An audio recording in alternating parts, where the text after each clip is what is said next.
welcome back. By the time that you're listening to this, I will be in Italy celebrating my 33rd birthday. And the fact that this trip even happened is such an incredible story that I will definitely be sharing. But I was reflecting on this past year and everything that's happened. And I was thinking I wanted to do an episode of more inspirational and aspirational content, like lessons I learned going into my 33rd year. And then I was thinking about it and I was like, if there was one overarching theme of this past year of my life, it was the act of complete surrender.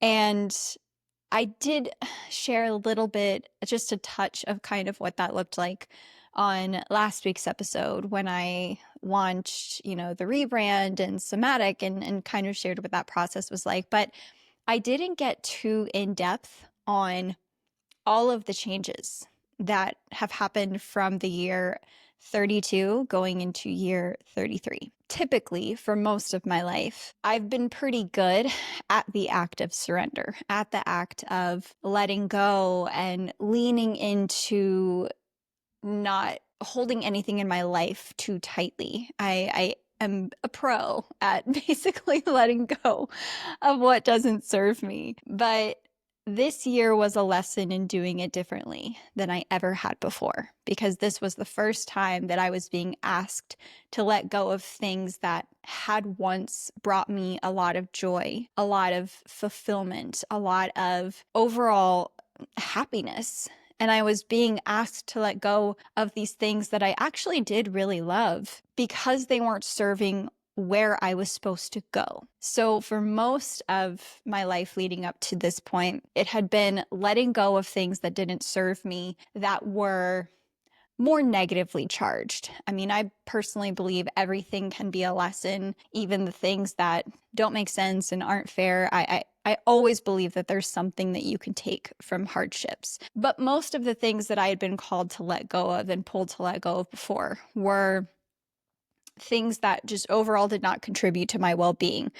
People that were really draining, habits that were really draining, numbing myself, burning myself out, like turning to different vices to cope. All of these things are arguably methods that don't really serve anyone. They kind of are detrimental to the vast majority of people that fall into these lanes. But this year was particularly challenging in that that wasn't the story. The people that I was being shown I needed to let go of were not inherently bad, toxic, draining people. The situations that I had to let go of were not particularly bad or draining or toxic. In fact, the people, the things, the situations, all of it were things that I had asked for and found a lot of, like I said, happiness, fulfillment, joy. And when I was asked to let go of these things, I also didn't have a direction as to what the next good thing coming in was going to be. So I had set up this, whole beautiful camp atop this mountain, and I had everything that I wanted there. And then I was being shown that I needed to jump over the cliff and had no idea if there was going to be anything there to catch me. That is how it felt to exist in my life over the past year. There were friendships that I felt that they weren't aligned, but I couldn't say why, that I had to let go of. There were relationships that I felt weren't aligned, but I really, really loved and cared about these people. And there were perceptions that others had of me that did matter to me that I had to let go of. And every single major area that I was being called to release, surrender, and let go of were once things that I really held a lot of fulfillment and value in. And I thought when I celebrated my birthday last year that I was about to come into the best year of my life. And in a way, it kind of was, but not in the format that I expected it to be. Because if you've followed me on social media at all, I do a beginning of the year rebrand every single year. I've done it, gosh, I think I started doing it in 2022.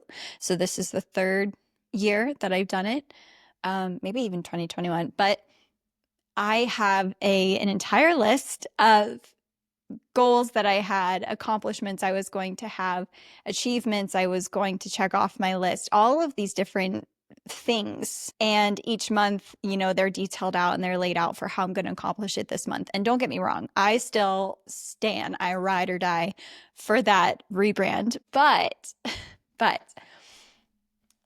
I was looking at the things on that list when, I turned 32 and when I was like, all right, what am I going to do the rest of this year? June, July, August, into when the new year starts. And everything on that list, I realized was going to keep me in a space where I was very comfortable and I was very happy and I was high achieving. And I needed to go into a period of deeper growth. So instead of staying within the level that I was at and checking off all of these things and patting myself on the back on a year well done, I instead went through one of the biggest stripping points that I had maybe ever gone through. I mean, it's definitely in the top 5 because there were some really close friendships that I had. And I love community. I love people. I am like a tried and true extrovert. I recharge by being around people. I don't recharge by being alone. I recharge by connecting and this, like yapping, even this medium. And I had that. I had an incredible group of friends and we all had so much fun and everyone's great. We're all on, the same level. It felt like a great communal space for me to be in. But there were certain elements of those friendships that were not allowing me to grow more. Growth doesn't come from comfort. And a lot of the elements of who I was in those relationships and in those friendships were very comfortable. They were very familiar. They were keeping me in that same space that I'd always really loved to be in, where I'm looked at as this high achiever. I'm busy, I'm booked, I have it all together, I'm getting my money. Like everything kept me at that level where everything was about my image. And the people that were around me were validating that. They were validating my image and my worth in those regards, but I didn't ask for that. I asked for purpose. I asked for growth. I asked for a deeper acceptance of my true self, not the self that I'd always projected and portrayed, but my true self, the one that is so flawed and messy. And I think that is my most beautiful version, but I didn't accept that at the time. So it made sense that I surrounded myself with people who also had these beautiful, amazing, perfect images. And when I was shown opportunities to see the truth about those relationships, that even though they were great, I wanted more depth. I wanted a deeper connection. And I couldn't have that in those relationships because I didn't have that with myself. I had shut off so many parts of myself that I didn't have the opportunity to let other people see those too. And same with them. Those people that I was surrounding myself with were also a reflection of that. I was attracting who I was. And who I was somebody that didn't live fully and authentically in who she is because of the fear of rejection, of the fear of being different, of the fear of what if they don't like this part of me? What if they only like this part? It was my own personal childhood wounds playing out on full display because my childhood conditioning, my pattern was, Sarah, as long as you are this, straight A, accomplished, perfect, pretty, follow the rules, stay in line kind of child, you get love. You only get love if you are these things. And when I strayed a little bit outside the line, when I made mistakes, when I was human, when I was a kid, that love was taken away. And it was instead replaced with a almost like a disgusted rejection. Like anytime I did something that was not permitted or allowed, anytime I messed up, there was a disgust that was shown to me. And so, of course, because I hadn't worked on that part of myself, I hadn't really understood that specific element of my conditioning and my survival patterns. That was exactly what happened. And I started repeating those exact same patterns. My survival conditioning told me that if I showed my friends, if I showed the people in my life my real self, that I would be rejected. I would be met with disgust. And my subconscious chose those people to be friends because that was what was familiar.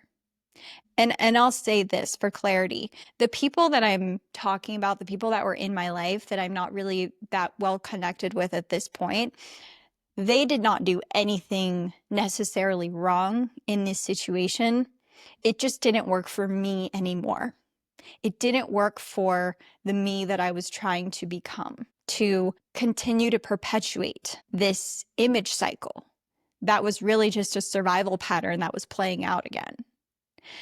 And so those friendships started to fall away when I realized this isn't really right. This is exhausting. Even though it was so familiar, I was so tired of always playing a role, of always feeling like I had to keep myself on this perfect straight and narrow and never have human moments and never allow myself to be really loved and seen in those human moments. And I really had to look in the mirror. I had a very harsh reality check about this exact point because my last relationship, there were elements of him that I wanted to get to know deeper. And I remember saying one time to him, "You denied me the permission to love these imperfect parts of you." And then I went, "Wait, bitch, you did the same thing. You did the exact same thing. You've been denying all of these people that you say you love permission to love those imperfect parts of you. You've been denying the people in your life the opportunity to help heal those parts of you, help heal the parts of you that were rejected for being too loud, too goofy, too weird, too flawed." And that was an incredibly hard thing for me to accept, that I had done exactly what I felt hurt by to him.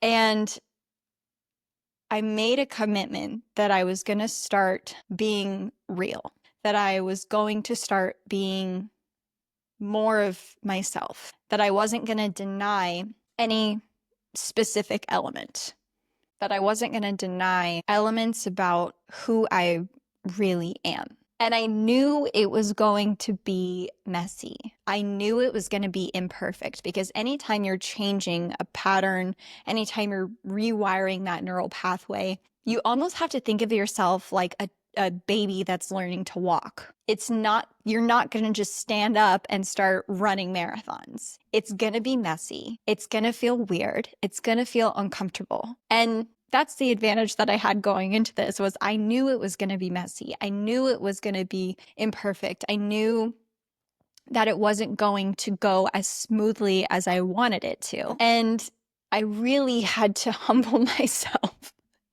when I realized that, okay, I'm just going to start being really honest. Instead of trying to keep this perfect image, I'm going to start being really honest. I'm going to start sharing how I actually feel.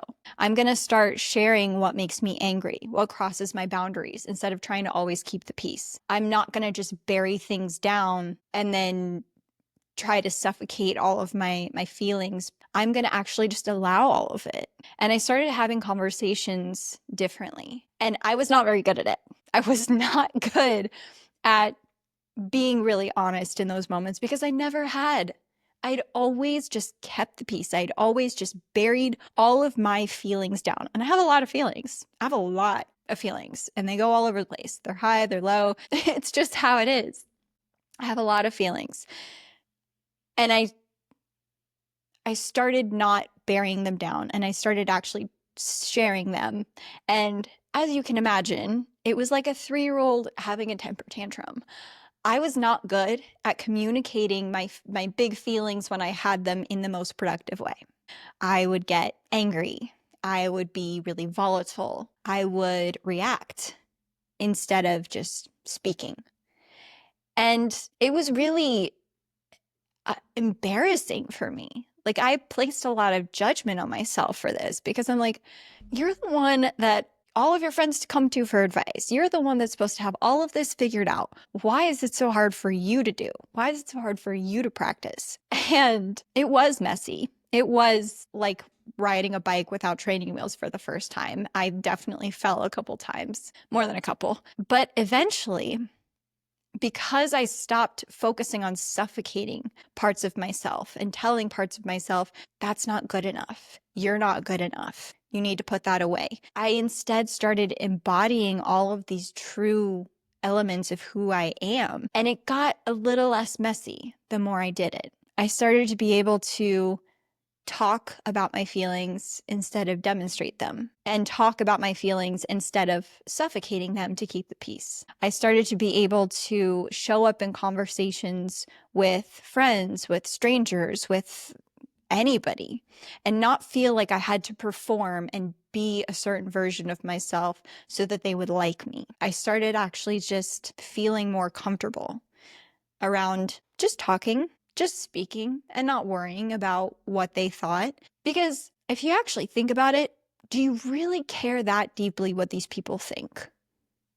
Probably not. And if you feel like you do, maybe ask yourself how much of that comes from prior conditioning, where you had to think about what others thought of you as a safety form. Because what I've learned in doing this work is all of these survival adaptations go back to, how can I make sure that I don't rock the boat with my caregivers because they are necessary to my survival. It's so deeply wired into you. It's not really something that you can change when you're a child. Our brains don't develop that way. Our nervous systems don't develop that way. Our development in especially the formative years is entirely dependent on how much safety we perceive within our family, within our caregivers, specifically with our mother.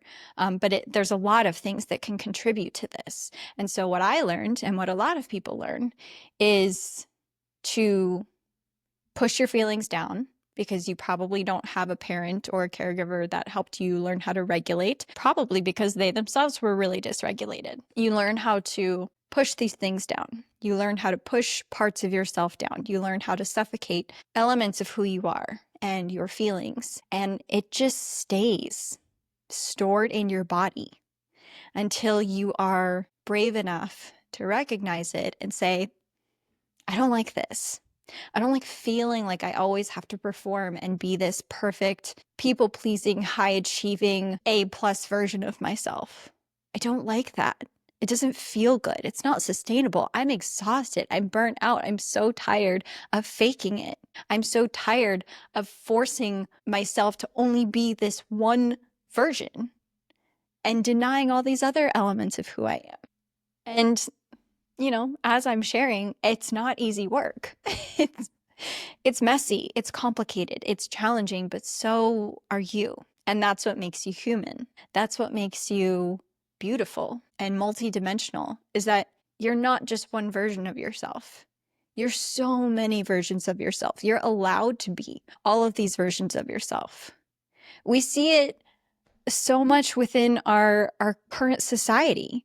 We see women told that you can't be angry, you can only be sad. You can only be soft. You can only be this lesser version of you. You can't show the full range or share the full range of your emotions. We see it with men. We see men constantly told not to cry, don't be sad, suck it up, deal with it. You can only be angry. And these are human emotions. These are not gender specific. These are not identity specific. They belong to all of us. And it's so saturated in our entire culture to only show certain versions of you. And that's so detrimental to your self-esteem, to your humanness. because it is that range that I believe makes us so beautiful. It's because we're so multidimensional and multifaceted. It's because we can feel so much all the time. We can feel the joy just burst out of our heart when something really good happens to us or someone we love, or when we see a gorgeous sunset and we're just in awe. We can feel the anger when we see the injustices in the world, and when we want to scream, how do you not get it? What are we doing? Like, there is so much that the emotions allow us to do. Emotions create change. Your emotional response to something is a clue to what you really want.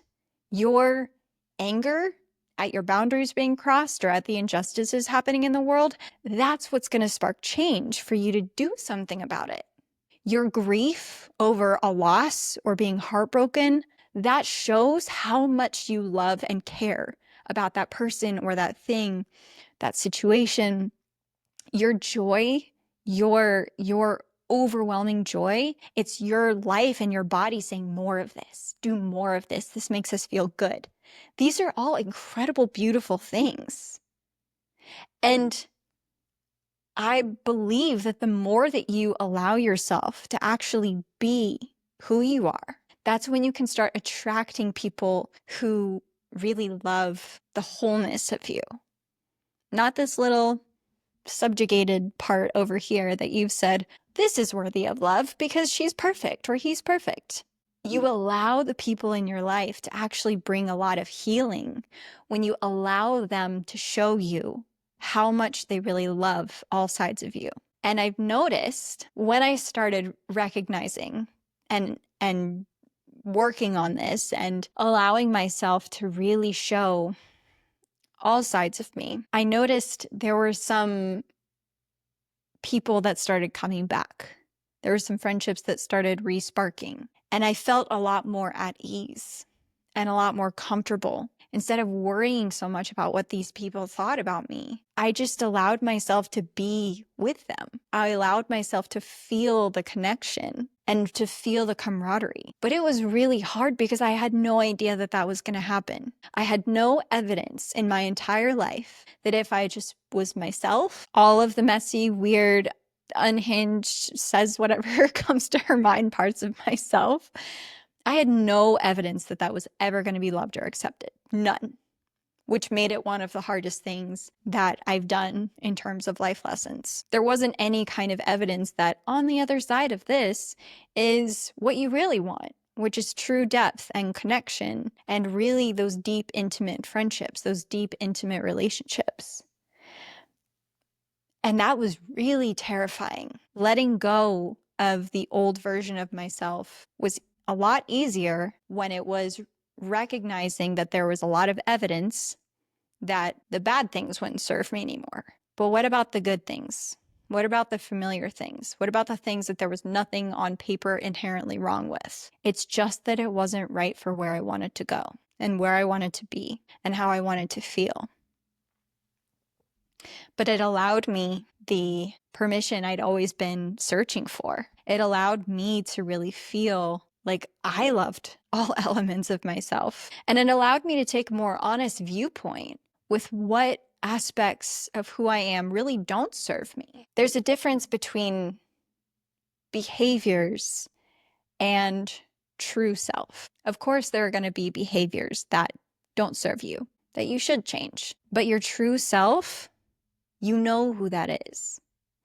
It's the one that's been there this whole time, probably since you were a little kid, that was never allowed the full permission to exist.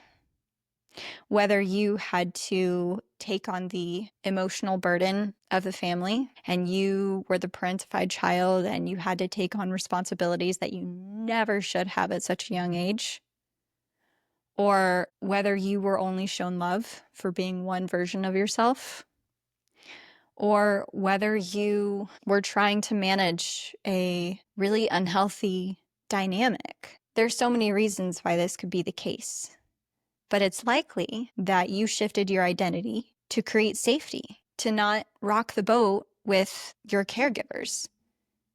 because it's so hardwired into you to not do that for your very survival.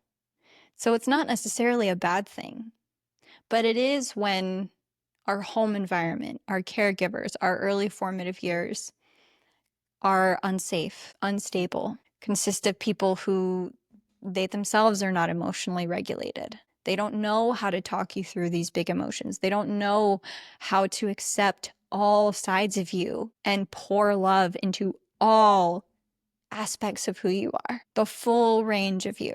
That's why these things happen. That's why these patterns form. And it does take bravery to undo them. It does take a lot of courage and a lot of tenacity. And here's the thing, you don't have to do it.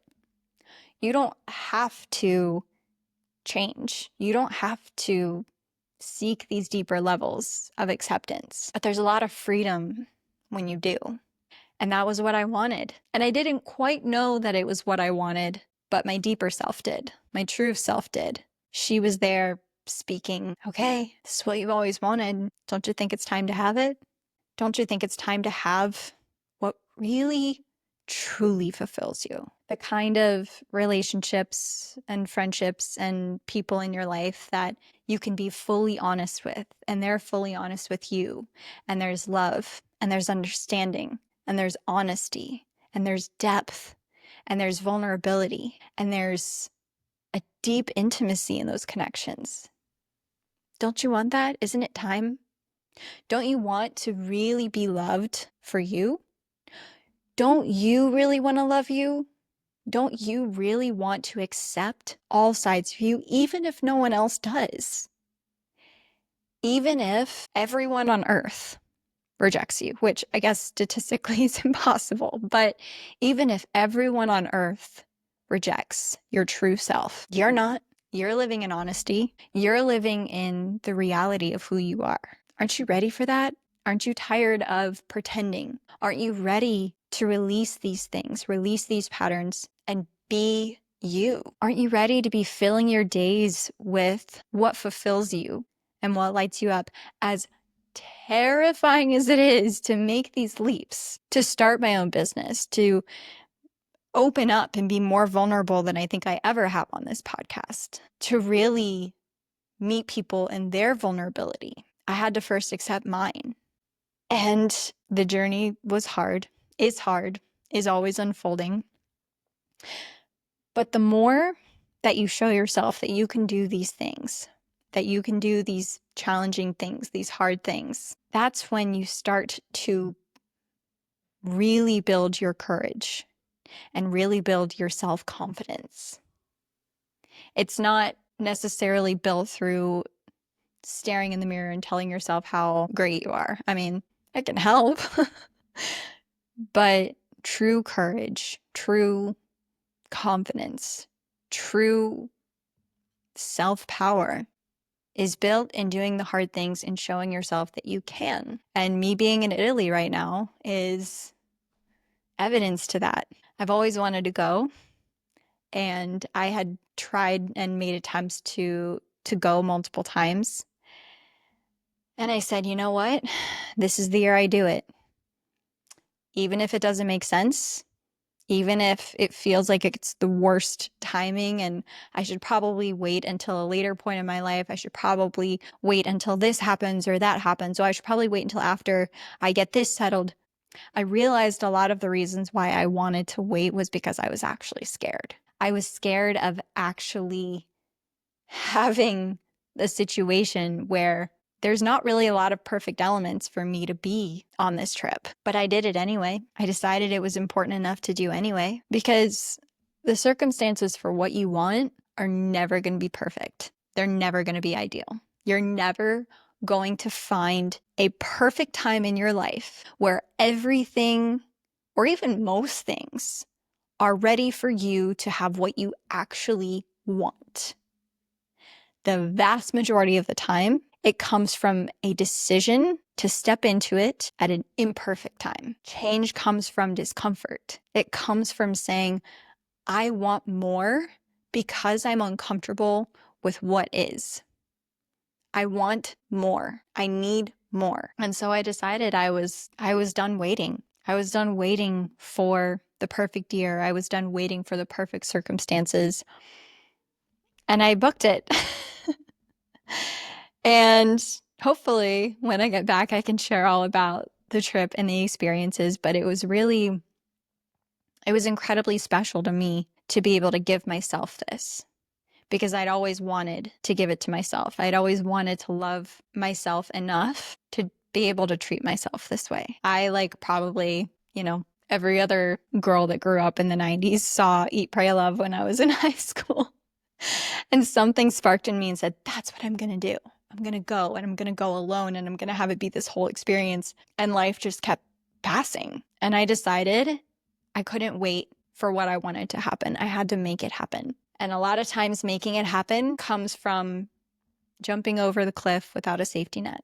And of course, I'm talking about the proverbial cliff. But I think a lot of times when we make these big leaps of faith, we kind of have an idea as to what's on the other side. We have an expectation of what can happen from making that shift, right? Like leaving a job to go start your own business, or ending a relationship because you know it's not right. There's kind of a predicted outcome that you can expect.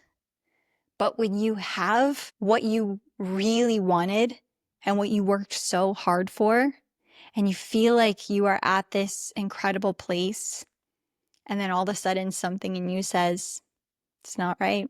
There's more. Don't deny yourself. There's more than this. There's more than what you once wanted and thought was the acceptable standard. That's a really scary leap, because there's no predictable outcome. You're just jumping and going, I don't know what's going to happen. I have no idea where this is going to lead. I don't even know if I'm doing the right thing, because I have no evidence that this is going to work. But I have a deep trust within myself, and I have a deep knowing, and I have a voice, a feeling, an intuition that's telling me this is what you should do. This is the leap to make. The one that's scary, the one that you don't know what the outcome is going to be, the one that you don't have any guaranteed outcome of. If there's that deeper voice, that feeling, that pull to more, that's what you have to trust. That's what you have to lean into and go, all right, no idea what the outcome's going to be. I'm probably going to be really bad at it. I'm probably going to fall a couple times. I'm probably going to mess up, and I'll figure it out, and I'll stumble my way into success if I have to. I will stumble my way forward, and I might look a little crazy crossing the finish line. I might have a bunch of bruises and scratches. I might be really banged up, really depleted, but at least I will know that I got there because I said I want more. I need more. And I'm not accepting what was once good enough. My standards are different now. So instead of going into year 33 with all of these check boxes of how perfect my life is going, how many friends I have, how my circle all reflects me, how my relationship is going, how much I'm chosen, instead of going into year 33, checking all of these boxes of what on paper looks really great, but didn't make me feel fulfilled. It wasn't enough. It wasn't the true depth that I'd always been craving. It wasn't the true purpose of my life. Instead, I'm going into year 33 completely stripped, and probably the most real, raw, whole, fully accepted version of myself that I've ever had. And the more that I continue to embody this, the more that I continue to live an integrated life where all parts of who I am are loved and accepted by me, even if no one else thinks so. If they're loved and accepted by me, that is going to attract more of the people that are on that same path. More of the people that say, I'm so tired of being perfect. I want to be me.